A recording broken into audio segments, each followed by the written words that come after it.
반갑습니다. 더운 날씨 수고가 많으실 텐데 이렇게 건강한 모습으로 뵙게 되어서 대단히 반갑습니다. 제가 고 목사님으로부터 설교를 좀 해달라는 부탁을 지난주에 받았는데 무슨 설교를 해야 될지 고민을 하다가 본문과 주제를 정했는데 지난주 예배 드리면서 깜짝 놀란 게 제가 준비한 본문을 고 목사님이 먼저 써먹었습니다. 그러면 이제 본문을 변경하든지 조금 내용을 수정해야 될 텐데 그냥 이대로 하는 것도 괜찮겠다 싶었습니다. 하나님께서 어쩌면 고 목사님하고 저하고 동일한 마음을 부어주시는지 그걸 여러분 앞에 들려주는 것도 괜찮겠다 생각을 했습니다. 제가 군산 땅에 온 지 37년이 되었습니다. 89년도에 왔으니까 제 인생에서 가장 오랜 시간을 보낸 곳인데 제2의 고향이라고 불렀지만 요즘은 제1의 고향이다. 그렇게 얘기를 해도 과언이 아닐 것 같습니다. 저는 개인적으로 군산을 좋아합니다. 제가 군산에 오기 전까지는 군산이 어떤 곳인지 어디에 있는지조차도 전혀 알지를 못한 낯선 곳이었었는데 여러 가지로 군산이 마음에 들더라고요. 여러분은 어떻습니까? 군산이 어떤 곳인가 질문을 받으면 여러분은 뭐라고 대답을 하시겠습니까? 좋게 생각하는 분도 있고 그렇지 않은 분들도 있을 텐데 저는 군산에 대해서 물어보면 군산은 품어주는 도시다 라고 대답을 하고 싶습니다. 순전히 제 개인적인 생각과 경험에 기초한 의견인데요. 아주 오래전에 TV에서 군산에 관한 다큐멘터리를 본 적이 있습니다. 해망동의 피난민들을 취재한 다큐멘터리를 3부작으로 연재를 했습니다. 저는 해망동 쪽, 소룡동 쪽이 피난민촌이라는 것만 알고 있었고 전쟁 때 아마 피난 온 사람들이 그렇게 어울려서 동네를 만들었나 보다 정도로 생각을 했는데 다큐멘터리를 보니까 그 피난민촌의 대부분의 주민을 이루는 사람들이 황해도 사람들이더라고요. 황해도 사람들이 전쟁통에 거기에 피난을 와서 움막집을 짓고 모여서 살다가 이제 전쟁이 끝나면 고향 땅으로 돌아가야 되겠다라고 임시 거처를 마련한 것이 해망동이었습니다. 그런데 전쟁이 끝나고도 돌아갈 길이 막혀버려서 그냥 거기에 눌러 앉아서 동네가 형성된 겁니다. 그 다큐멘터리를 보고 그 동네에 가서 이제 자세히 이렇게 좀 살펴보았습니다. 지금은 가면 동네 흔적이 거의 남아있지를 않고 그 해망동 수산시장 부근하고 해망동 쪽에 그 산동네가 전부 공원으로 조성되어서 옛날 집들이 거의 없습니다. 주민들이 다 떠나기도 하고 돌아가시기도 하고 그렇게 고향을 그리워하면서 살다가 이 사람들이 어디로 갔냐 하면 망향의 동산으로 간 거예요. 그래서 망향의 동산, 성산에 있습니다. 보면 황해도민 망향의 동산이라는 공동묘지를 조성을 했는데 수많은 묘지들이 있고 비석이 있는데 비석이 한결같이 몇 년도, 황해도 어디에서 태어나서 몇 년도에 돌아가시다. 그 비석들이 전부 황해도 고향 땅을 향해서 바라보고 있는데 이제 그 모습을 보면 아주 짠한 마음이 들죠. 낯선 곳에 피난 와가지고 고향 땅을 그리워하다가 고향 땅에 한 번도 발을 밟아보지 못하고 여기서 죽어간 그 사람들의 일생이 이제 마음속에 짠하게 다가오기도 하고 한편으로는 그래도 자기들끼리 고향 사람들끼리 어울려서 같이 살다가 함께 같이 묻혀있는 그 모습이 다정해 보이기도 했습니다. 또 하나는 그네들을 받아주고 품어주고 함께 살도록 하고 무덤까지 같이 마련해준 군산 사람들이 참 감사하고 대단하다는 생각이 들기도 합니다. 이런 것이 당연하게 보이기도 하겠지만 당연하지 않은 도시들이 많습니다. 텃세가 심한 곳은 외지인들이 들어와서 발붙이지 못하도록 그렇게 하죠. 특히 피난민 같은 사람은 경계하지 않습니까? 그래서 발붙이지 못하는 텃세가 강한 도시들이 있는데 그래도 군사는 참 인정이 많구나, 품어주는구나, 그런 생각을 하게 됩니다. 얼마 전에 나온 소설 중에 황석영의 소설 할매라고 하는 소설을 보면서 그 생각을 더욱 강하게 하게 되었습니다. 그 하제 마을 포구에 가면, 지금은 포구가 다 없어졌지만 옛날에는 주민들이 많이 살았고 그 마을 한복판에 600년 된 팽나무가 있는데 이제 보호수로 지정되어 있습니다. 그 팽나무가 한 자리에서 600년을 지켜오면서 그 앞을 스쳐 지나가셨던 모든 사람들의 이야기를 소설로 엮었거든요. 뭐 옛날에는 포구라 사람들이 무척 붐비던 곳이었고, 지금은 그 바로 옆에 미군 비행장이 있어서 미군들이 많이 거기에서 북적북적거렸고, 미군들이 들어오기 전에 일제강점기 때는 거기가 바로 가미가제 특공대를 훈련하는 비행 학교가 있어서 일본 군인들이 많이 돌아다녔습니다. 더 역사를 거슬러 올라가면 조선시대 대기근이 몇 번 있을 때 식량을 찾아서 먹을 것을 찾아서 유랑민들이 이곳까지 흘러 들어온 적도 있고, 더 역사를 거슬러 올라가면 이제 고려 말에 그 왜구들이 막 몰려올 때 우리 최무선 장군이 여기서 물리친 적도 있지 않습니까? 그 성산 그저 하구 쪽에 옛날에 그 쌀을 보관했었던 창고도 있고, 그것을 노략질하기 위해서 일본 왜구들이 그렇게 많이 몰려온 적도 있고, 더 거슬러 올라가면 그 나당 연합군이 백제와 전쟁을 벌일 때 이곳에서 전쟁을 벌이고 금강 물줄기를 오르내린 적도 있습니다. 백제 부흥운동을 하면서 일본군이 대대적으로 지원하기 위해서 백촌강 전투라고 하는 그 현장에 그 지원군을 보낸 적도 있고요. 이게 역사 속에서 보면 이 군산이라는 땅이 얼마나 낯선 이들과 많은 사람들이 오간 곳인지 모릅니다.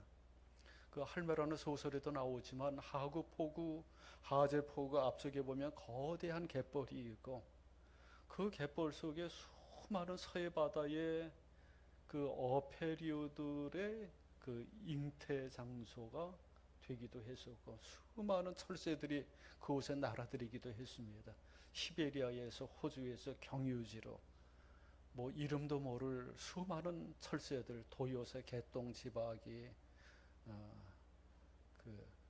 막 이렇게 떼를 이루면서 날아가는 새가 무엇인가요? 가창오리 같은 것들, 어마어마한 철새들, 무생명들을 잉태하고 품어주는 것이 군산이다 하는 생각이 들기도 합니다. 그래서 최근에는 외국인 노동자나 결혼 이주자, 다문화 가정들도 많이 찾아오기도 하고요. 우리나라의 복음이 전려질 때 군산 땅이 제일 먼저 선교사를 받아들인 곳이기도 합니다.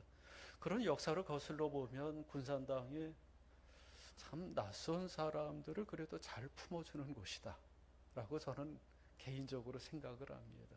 여러분은 어떤지 모르겠습니다. 이렇게 낯선 것을 품어주는 것이 참 쉽지 않은 일입니다. 우리는 낯선 것을 보면 경계를 하죠. 그리고 혹시나 나한테 해를 끼치지 않을까 조심합니다. 낯선 것과 섞이는 것이 대단히 거북하고 불편하고 부담스러울 때가 있고요. 성경 말씀에서 보면 그렇게 낯선 것과 어울리지 못하고 적대하는 가장 대표적인 예를 들라고 하면 유대인과 이방인 관계를 들 수 있을 것 같습니다. 유대인과 이방인은 너무나 다르잖아요. 우리가 너무 잘 알고 있는 내용 아닙니까?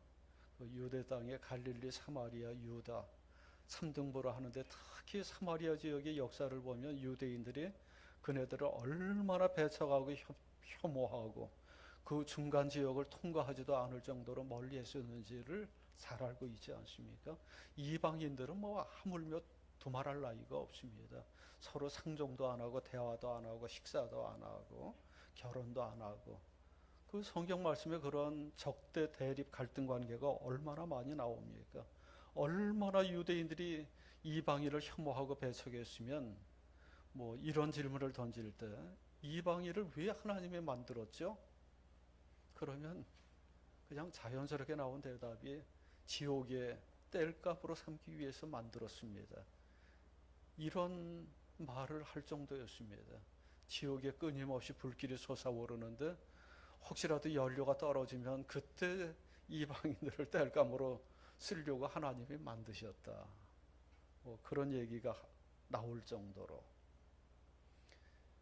산모가 아주 극심한 진통을 겪으면서 아기를 낳을 때 그 여자가 이방인이다. 그러면 도와줄 필요 없다. 그렇게 얘기를 합니다. 죽도록 내버려 둬라. 괜히 아기 하나 더 낳아봤자 이방인 인구만 하나 더 불어난다. 이렇게 얘기를 하니까 이방인은 그 땅에서 태어나서는 안 될 존재, 그 정도로 치부를 했습니다. 오늘 본문의 말씀을 봐도 이방인을 표현한 말로 무할례자, 하나님도 없는 자, 소망이 없는 자, 나그네, 이런 말들을 사용을 하는데 전부 비하적인 표현입니다. 멸칭이라고 할 수 있습니다. 우리도 우리 주변 나라 사람들을 뭐 깔보고 무시하는 말을 사용할 때 뭐 외놈, 쪽발이, 또 그쪽에서 우리를 볼 때는 조센징, 중국 사람 떼놈, 미국 양키, 뭐 이런 말들을 얼마나 함부로 많이 사용을 합니까? 유대인들은 정말 이방인을 인간같이 취급하지도 않고 벌레 같은 존재로 보았습니다. 오늘 본문에 그렇게 나오는데 11절과 12절의 말씀 조금 길지만 우리 한 목소리로 읽겠습니다. 그러므로 생각하라. 너희는 그때 육체로는 이방인이요 손으로 육체에 행한 할례를 받은 무리라 칭하는 자들로부터 할례를 받지 않은 무리라 칭함을 받은 자들이라. 그때에 너희는 그리스도 밖에 있었고 이스라엘 나라 밖의 사람이라. 약속의 언약들에 대해서는 외인이요 세상에서 소망이 없고 하나님도 없는 자이더니. 이 말씀에는 아멘이라고 대답하기가 좀 그러죠. 이방인들을 정말 형편없는 사람, 불의로 취급을 합니다. 유대인의 관점에서 봤을 때 이방인은 아싸, 그리고 자기네들만 인싸. 그네들은 아웃사이드, 우리는 인사이드. 그네들은 하나님으로부터 멀리 떨어져 있는 자, 우리는 하나님과 가까이 있는 자. 그런 차등을 두었습니다.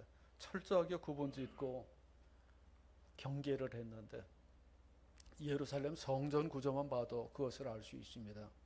성전 구조를 보면 제일 한복판에 무엇이 있습니까?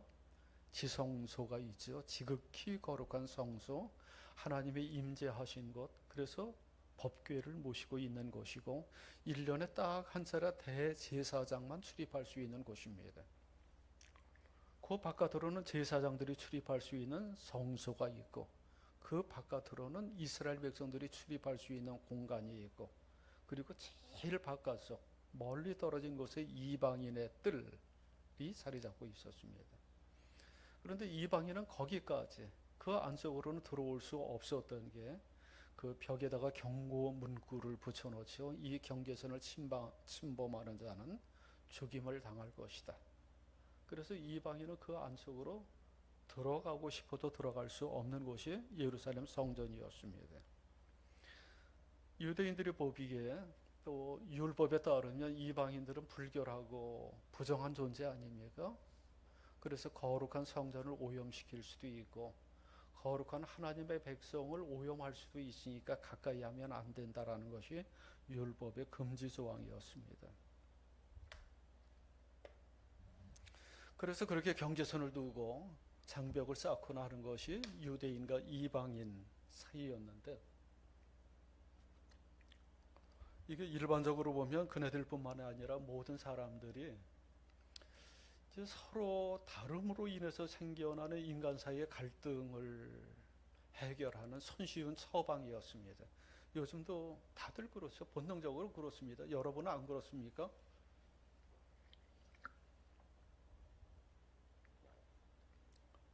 낯선 사람이라든지 보기 싫은 사람을 보면 그냥 편하게 담장 쌓죠. 다시 안 보면 되지. 넘나들지 않으면 되지.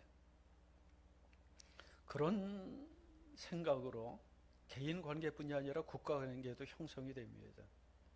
그래서 이스라엘 사람들은 팔레스틴 사람을 아주 위험한 불순분자로 보기 때문에 분리장벽을 쌓아놓고 넘나들지 못하게 하고, 미국 사람들이 보기에 멕시코 사람들의 형편없는 치질이 괜히 우리나라 불법으로 들어와 가지고 나라를 어지럽힌다, 못 들어오게 멕시코 국경에 높은 장벽을 쌓아 올립니다. 요즘은 휴전선 북쪽에도 그런 장벽을 쌓더라고요. 적대적 두 국가론을 어느 날 갑자기 선포를 하든지, 너희와 우리는 다른 민족이다, 다르다, 다른 나라다, 통일 같은 거 생각할 것 없다, 우리 서로 만날 일 없다, 그러면서 이제 장벽을 쌓아 올리는 것 같습니다.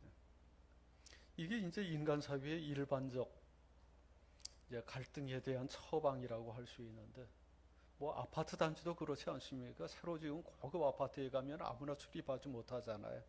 보안 장치를 아주 철저히 해놔가지고 우리는 이렇게 특별한 사람들이야, 아무나 들어올 수 없어 하고 차단하게 됩니다. 학교에는 울타리를 치고, 더러는 교회에서도 그런 장벽이 생겨날 수도 있습니다. 교파 간에도 장벽이 있고요, 교단 간에도 장벽이 있고, 종교 간에도 아주 장벽이 높습니다. 인종 간의 장벽이 있고, 계급 계층 간의 장벽이 있고, 이념 사이의 장벽이 있고, 따지고 보면 그 장벽들이 얼마나 많은지 모릅니다. 1960년대에 마틴 루터 킹 목사가 인종차별 반대 운동을 펼칠 때 이런 말을 한 적이 있습니다. 미국에서 인종차별이 가장 극심하게 일어나는 시간은 주일 오전 11시입니다.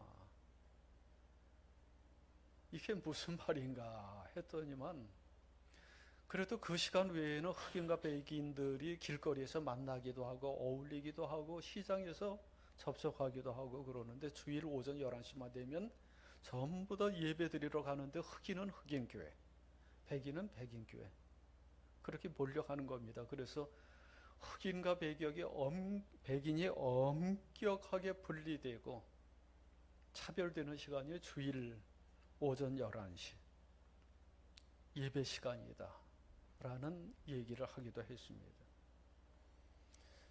그런 현상들을 보면 참 마음이 아프죠. 교회 안에까지 이런 분리장벽이 생길 수도 있구나 라는 생각을 하면 교회를 다시금 생각해 보게 됩니다. 흔히 교회를 하나님 나라의 대안공동체, 그래서 교회라는 렌즈를 투과하면 하나님 나라를 들여다볼 수 있는 공동체로 생각을 하는데, 너무 세상의 물결이 이곳에 침범해 들어오면서 세상과 차이가 없는 곳을 만들어낼 때가 있습니다. 세상 사람들이 그렇게 장벽을 만들 때는 뭐 나름대로 목적이 있죠. 뭐 가장 중요한 것은 그 장벽을 통해서 나의 안전을 도모한다는 것입니다. 그래서 집집마다 대문을 만들고 잠금 장치를 하고, 그래야지 두 다리 뻗고 편하게 잠을 잘 수 있죠. 언제 도둑놈 강도가 들어올지 모르기 때문에 나의 안전을 위해서 안전한 공간을 만들기 위해서 장벽을 설치할 때가 참 많이 있습니다. 국가 간의 전쟁을 벌이는 것도 보십시오. 미국하고 이란하고 얼마나 치열하게 전쟁을 벌입니까? 이게 정말 확전되어서 3차 세계대전이 되지 않을까 하는 두려움도 있고, 러시아 우크라이나 전쟁이 금방 끝날 줄 알았는데 몇 년 이상 지속되지 않습니까? 얼마나 그 전쟁터에서 수많은 젊은이들이 목숨을 잃어야만 했는데, 그럼에도 불구하고 포기하지 않고 전쟁을 지속하는 까닭은, 그렇게 해서 어느 한쪽을 무릎 꿇리고 꼼짝 못하게 해야지 평화가 보장된다는 생각 때문에 그렇습니다. 서로를 믿지 못하죠. 그래서 세상 사람들이 추구하는 평화라는 것은 뭐 흔히 말하는 팍스 로마나 힘에 의한 평화를 추구합니다.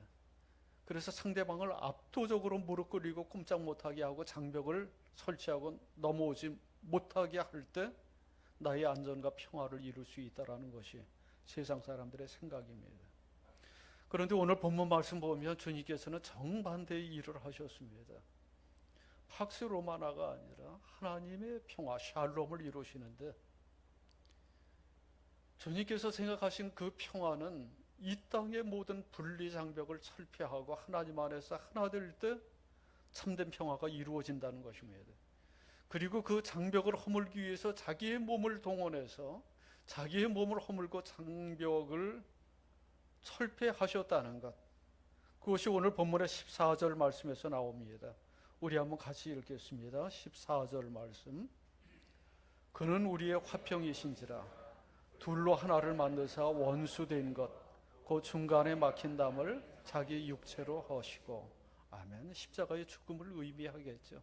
십자가에서 딱 팔 벌리고 자기의 몸으로 허물어뜨리면서 동시에 무너뜨린 것이 이 세상에 존재하는 모든 분리 장벽, 유대인과 이방인의 장벽, 그러한 장벽들을 다 무너뜨리면서 십자가 그 자세처럼 내가 이 세상 너희 모든 사람들을 품어준다 라는 메시지를 던지며 돌아가셨습니다. 원수된 것을 허물어뜨렸다, 이런 표현들이 오늘 본문에 두 번이나 나오는데, 유대인과 이방인 사이의 관계를 원수 관계라고 표현을 합니다. 이게 과장이 아닐 겁니다. 실제로 원수 관계, 극도로 미워하고 증오하고 죽여버리고 싶은 그러한 존재로 서로를 바라봤는데, 주님께서 자신의 몸을 허물고 막힌 담을 허물어뜨리고 둘이 하나가 되어서 새로운 공동체를 이루었습니다. 주님께서 십자가에서 운병하실 때 일어난 사건 중에 하나가 휘장이 찢겨지는 사건, 성소를 가리고 있었던 휘장이 위로부터 아래로 찢겨졌다는 그 표현도 재미있죠. 아, 이건 사람이 찢은 게 아니지. 사람이 찢었으면 아래에서부터 쭉 찢었을 텐데, 아, 하나님이 찢어주셨구나. 그래서 하늘이 열리게 하시고 하나님과 사람 사이를 막고 있었던 휘장과 장벽을 철폐하시고 우리 모든 이들로 하여금 하나님 앞에 나아갈 수 있도록 새롭고 산 길을 열어주셨다 라는 확신을 갖게 합니다. 하나님께 나아가는 길을 열어주셨고, 이를 통해서 사람들 사이에 막혀 있었던 모든 분리 장벽들을 철폐하도록 열어주셨습니다. 그래서 히브리서 10장 20절에서는 이렇게 말씀을 합니다. 같이 읽겠습니다. 그 길은 우리를 위하여 휘장 가운데로 열어놓으신 새롭고 사른 길이요 휘장은 곧 그의 육체니라. 아멘. 그렇게 자신의 육체를 허물어뜨림으로 분리장벽을 철폐하시고 이제 새로운 인류, 새로운 가족을 만들어 주시는데, 15절과 6절에서는 이렇게 말씀을 합니다. 같이 읽겠습니다. 법조문으로 된 계명의 율법을 폐하셨으니 이는 이 둘로 자기 안에서 한 새 사람을 지어 화평하게 하시고 또 십자가로 이 둘을 한 몸으로 하나님과 화목하게 하려 하심이라. 원수된 것을 십자가로 소멸하시고. 아멘. 여기에 보면 계명의 율법을 폐하셨다라는 말씀이 나옵니다. 저는 이 말씀이 쉽게 이해되지를 않습니다. 요즘 우리가 교회 연합 과정을 진행하면서 기도하는 내용 중에 하나가 본질에는 일치를, 비본질에는 자유를 이라는 기도를 드립니다. 그런데 예수님 당시 유대인들에게 있어서 율법은 본질이었을까요? 비본질이었을까요? 아마 본질이라고 생각하는 사람들이 다수였을 것입니다. 어떻게 이걸 양보할 수 있어?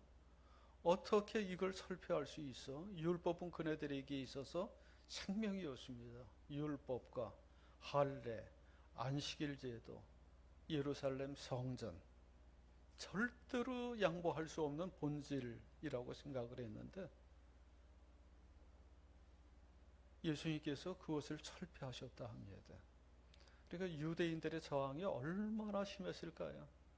이것 때문에 나중에 초대교회에서 아주 극심한 논쟁과 토론이 벌어지지 않습니까? 율법, 할례 이런 것들을 어떻게 처리해야 됩니까? 찬반 토론이 벌어져 가지고 그 문제를 해결하기 위해서 예루살렘 회의를 소집한 적도 있고, 사도행전이나 바울서신에 보면 그 문제 때문에 다툼이 벌어진 적도 많잖아요. 베드로 사도는 도저히 이방인을 수용하는 것을 받아들일 수가 없어서 하나님께서 고넬료 환상을 보여주시고 그 경험을 통해서 성령의 깨우침을 허락하시고 이방인이 들어올 수 있도록 하지 않았습니까? 들어온 것까지는 허용할 수 있는데 이제 그네들에게 율법, 할례 이런 것들을 어떻게 적용하는지에 대해서 또 토론과 논쟁이 벌어져서 예루살렘 회의를 또 소집하지 않았습니까? 정말 그네들에게 있어서는 본질과 같이 양보할 수 없는 중요한 것이 율법이었는데 주님께서 율법조차도 허물어뜨리셨습니다. 예루살렘 성전 체제도 허물으셨습니다. 이 성전을 허물라. 할례 안식일제도 너무나 중요한 것인데 허물어뜨리시고, 유대인과 이방인 사이의 적대와 증오의 담장도 허물어뜨리시고, 이제 둘을 하나로 엮으시고 새로운 인류, 새로운 가족, 새로운 교회를 만들어 주셨습니다. 요즘 뉴스를 보면 증축이냐 재건축이냐 이런 얘기가 좀 나오더라고요. 예. 이 증축하라고 정권을 맡겨뒀더니만 재건축하고 있네, 뭐 이렇게 비판을 하기도 합니다. 증축하고 재건축은 조금 다르겠죠. 예. 증축은 그래도 그 몸통을 잘 살려가지고 여기저기 좀 보태서 리모델링하면서 몸집을 키우는 것이 증축일 테고, 재건축은요, 기존에 있던 것을 완전히 헐어버리고 새로 만드는 것이 재건축일 텐데, 지금 우리 두 교회가 연합하는 과정은 증축입니까? 재건축입니까? 예? 유대교하고 기독교가 비슷하잖아요. 유대교의 뿌리에서 기독교가 태어나지 않았습니까? 비슷한 것들이 너무나 많죠. 그러면 기독교는 유대교의 증축입니까? 아니면 재건축입니까? 연속입니까? 불연속입니까? 뭐 이런 질문을 던지면 대답하기 곤란할 수도 있겠습니다. 비슷한 것 공통점들이 참 많기도 하고 완전히 단절되고 다른 것들도 참 많습니다. 오늘 말씀을 보면 주님께서는 재건축을 하신 거예요. 그러니까 옛 성전, 율법 체제 모든 거 허물어뜨리고 완전히 새롭게 지었습니다. 율법과 성전 체제, 할례, 안식일 제도, 유대인과 이방인 사이의 담장, 이런 것들을 결정적으로 완전히 무너뜨리고 헐어 없애고, 그리고 유대인과 이방인을 한 몸으로 엮어주셔서 새로운 공동체, 새로운 하나님의 가족, 구약 이스라엘 백성의 그 혈통에 따른 하나님의 백성은 완전히 철폐해 버리시고 새로운 가족, 새로운 인류, 새로운 공동체, 새로운 교회를 만들어내셨습니다. 그래서 그런 과정을 통해서 만들어진 초대교회의 모습을 보면 우리가 사도행전에서 볼 수 있듯이 그 안에 일체의 장벽이 사라지고 내 것 따지지 않고 유무상통하면서 모든 것을 나누었다 하는 그러한 기록이 남겨져 있습니다. 오늘 본문의 19절 20절에서는 이렇게 말씀을 합니다. 같이 읽겠습니다. 그러므로 이제부터 너희는 외인도 아니요 나그네도 아니요 오직 성도들과 동일한 시민이요 하나님의 권속이라. 너희는 사도들과 선지자들의 터 위에 세우심을 입은 자라. 그리스도 예수께서 친히 모퉁이 돌이 되셨느니라. 아멘. 이 에베소서 2장 말씀을 보면 이전, 이후 이게 아주 분명히 나오죠. 그래서 설교할 때나 우리가 전도할 때, 간증할 때 이런 양식을 많이 사용하기도 합니다. 예전에는 하나님을 전혀 모르던 아웃사이더였는데 인사이더로 들어온 이후에 우리 안에서 나타나는 변화가 하나님의 가족, 하나님 나라의 시민, 선지자들의 터 위에 세운 하나님의 교회로 변화되었다라고 말씀을 합니다. 이런 변화가 얼마나 놀랍고 감사한 일입니까? 주님께서 우리를 받아주셔서 하나님의 가족이 되게 하여 주시고 하나님 나라의 시민권을 획득하게 하셨습니다.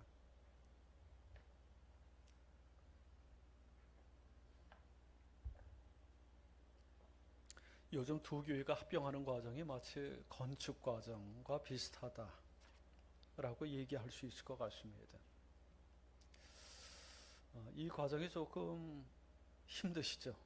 수고스럽기도 하고 해야 할 일이 참 많은데, 분과위원회를 조직해서 거기에서 교회 이름도 생각해야 되고, 정관도 정비해야 되고, 재정도 통합해야 되고, 직분자들도 세워야 되고, 뭐 하여튼 여러 가지 논의를 하면서 서로 조율을 해가고 있습니다.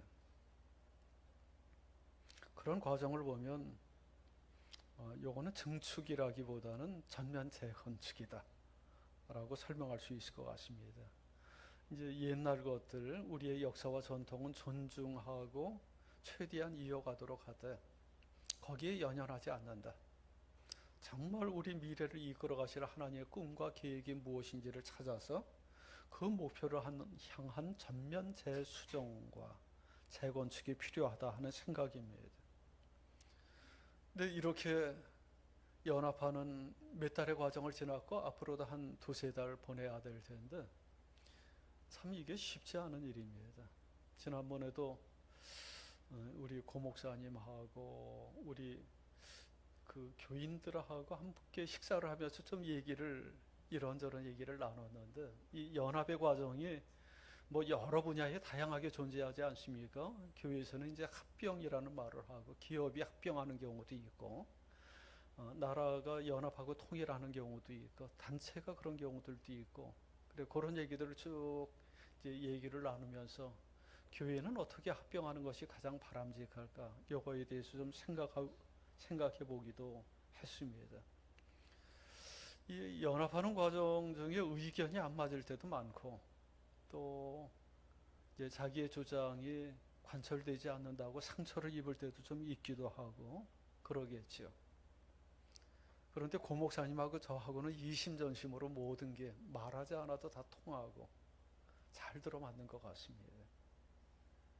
그래 이런 과정들을 보면 이게 마치 모자이크 작품을 만드는 과정이나 퍼즐 맞추기 게임하는 것과 비슷하다 하는 생각을 합니다.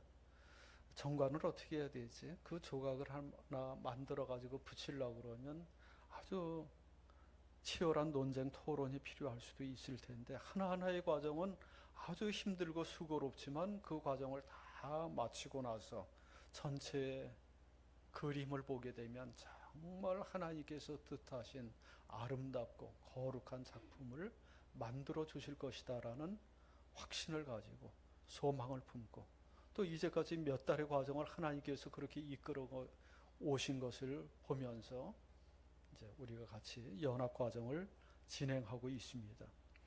오늘 21절 22절에서 이렇게 말씀을 합니다. 같이 읽겠습니다.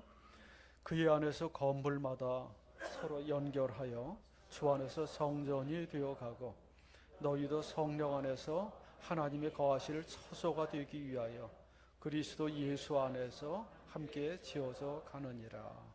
아멘. 한 20년 전쯤에 그 히말라야 등반을 하던 산악인 2명이 조난을 당한 적이 있습니다. 정상에 올랐다가 내려오는 길에 빙하에서 미끄러져서 그 빙하 틈새 크레바스로 떨어지게 되었습니다. 떨어지면서 여기저기 얼음벽에 부딪혀가지고 갈비뼈가 부러지고 충격 때문에 정신을 잃었습니다. 조금 시간이 지나서 깨어나서 보니까 한 사람은 빙하 크레바스 아래쪽에, 한 사람은 크레바스 위쪽에 있었습니다. 두 사람이 밧줄로 연결되어 있었거든요. 그래서 위에 있는 사람이 아래에 있는 사람을 끌어올리는데 힘에 부치는 거예요. 갈비뼈가 부러져서 힘을 쓰기도 어렵고, 아래 떨어져 있는 사람이 몸무게가 더 많이 나갔습니다. 자기 몸무게보다 더 무거운 사람을 끌어올리려니까 얼마나 힘에 들겠습니까? 힘을 쓰면 쓸수록 자꾸 자기가 아래로 끌려 내려갑니다. 그런 경우를 당하면 어떻게 해야 됩니까? 잘못하면 두 사람이 다 죽을 수 있습니다.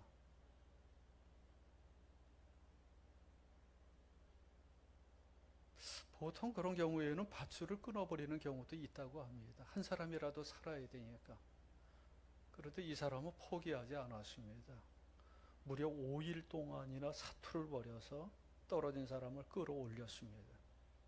그리고 두 사람 다 동창에 걸려서 손가락, 발가락을 잘라내야만 했습니다.